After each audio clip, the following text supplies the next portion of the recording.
Baik, sedikit saja tapi tadi kayaknya yang bertanya mengenai MK bisa terbuka sudah keluar gitu ya. Saya kira kalau kita bicara keterbukaan MK sekarang kan sudah luar biasa. Eee, Perkara yang apa saja orang bisa laporkan ke MK-MK. Orang dissenting aja sekarang dilapor gitu kan. Ini luar biasa menurut saya keterbukaannya. Dan nanti MK-MK yang akan membuka gitu. Jadi saya kira, eee, ya sebagai orang yang pernah di MK tentu merasa senang dengan kondisi seperti itu gitu. Dan, saya mohon maaf Pak Palguna itu selalu saya anggap sebagai guru saya dalam soal, MK.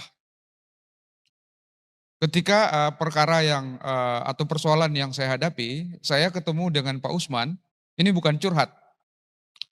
Saya ketemu dengan Pak Usman, lalu Pak Usman mengatakan, "Pak Jokowi nanya, kok Pak Aswanto tidak menggugat?"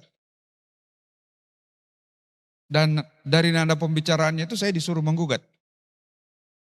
Apalagi setelah ada putusan MK yang mengatakan bahwa penggantian hakim yang tidak sesuai dengan pasal 23 itu inkonstitusional. Itu menjadi dasar untuk dasar kuat untuk mengabulkan gugatan.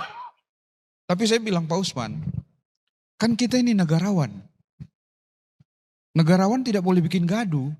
Ya sudah saya masuk lewat pintu DPR, DPR sudah nggak mau, ya sudah saya juga nggak usah mau. Kenapa bisa muncul pikiran seperti itu pada diri saya? Karena saya belajar dari Pak Palguna. Ada satu momen di mana ada pemilihan wakil ketua dan kami sudah 3 kali putaran selalu seri saya dan Pak Palguna. Pak Palguna lebih senior, tapi beliau mengatakan saya mengundurkan diri. Sejak itu saya sadar, ternyata memang kita untuk menjadi hakim MK harus negarawan. Jadi ketika saya dikeluarkan, saya disuruh menggugat, saya bilang saya juga harus negarawan. Saya sudah belajar dari Pak Palguna. Saya tidak mau menggugat, saya mau kembali ke apa namanya, ke fakultas. Dan ya mohon maaf saya ketemu dengan redakturnya Kompas waktu itu karena hampir semua media meminta saya untuk tampil bicara tapi saya tidak mau.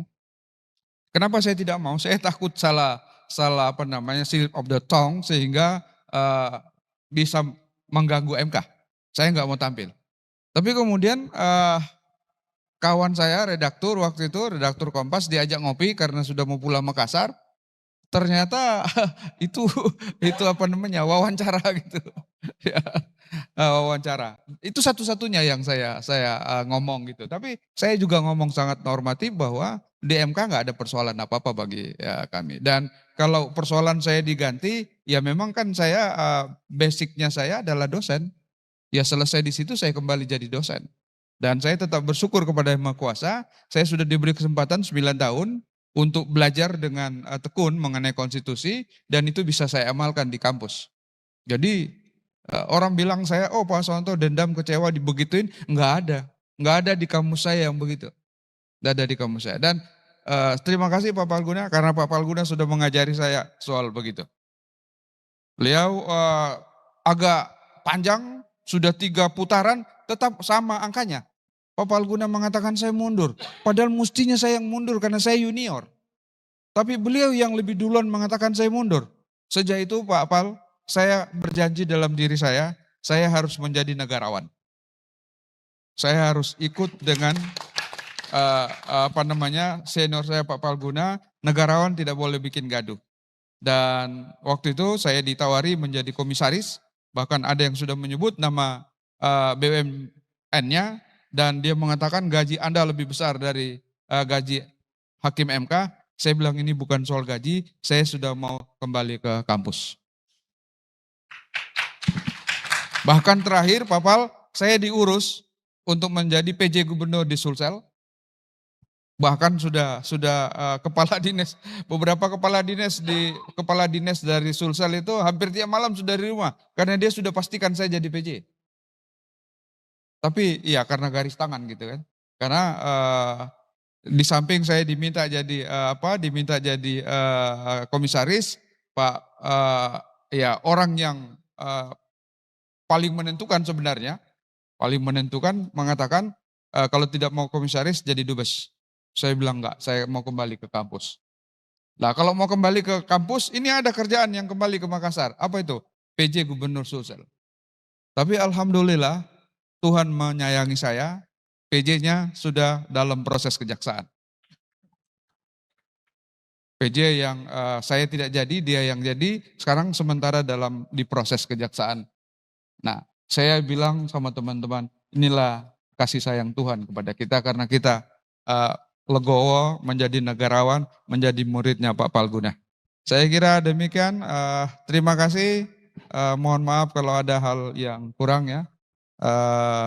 Teman-teman, Pak Sekjen lama kita tidak ketemu, saya memang jarang kalau ke MK sebenarnya tidak jarang. Kalau pilkada saya sama Uda itu hampir tiap hari. Bahkan kalau nggak salah kemarin udah ada 43 perkara yang masuk ke pokok perkara. Kalau nggak salah saya lebih 20 jadi ahlinya. Jadi ya sering juga ke MK, tetapi tentu saya tidak berani mendatangi yang namanya sekjen kalau jadi ahli. Karena orang bisa memunculkan anggapan-anggapan yang tidak pernah ada hakim yang saya temui, termasuk Pak Sekjen saya tidak ketemui, begitu selesai sidang, saya kembali sama Uda. Saya kira lebih dan kurangnya mohon maaf dan tadi Ibu ada sorry, saya kira Ibu yang paling penting untuk tidak terulang Undang-Undang Ciptaker, perlu Ibu baca betul Undang-Undang 12 tahun 2011 yang terakhir dirubah menjadi Undang-Undang 13 tahun 2022 tentang Undang-Undang P3 atau Undang-Undang tentang peraturan perundang-undangan. Karena Ciptaker kami kabulkan secara bersyarat itu karena ada problem dengan Undang-Undang P3.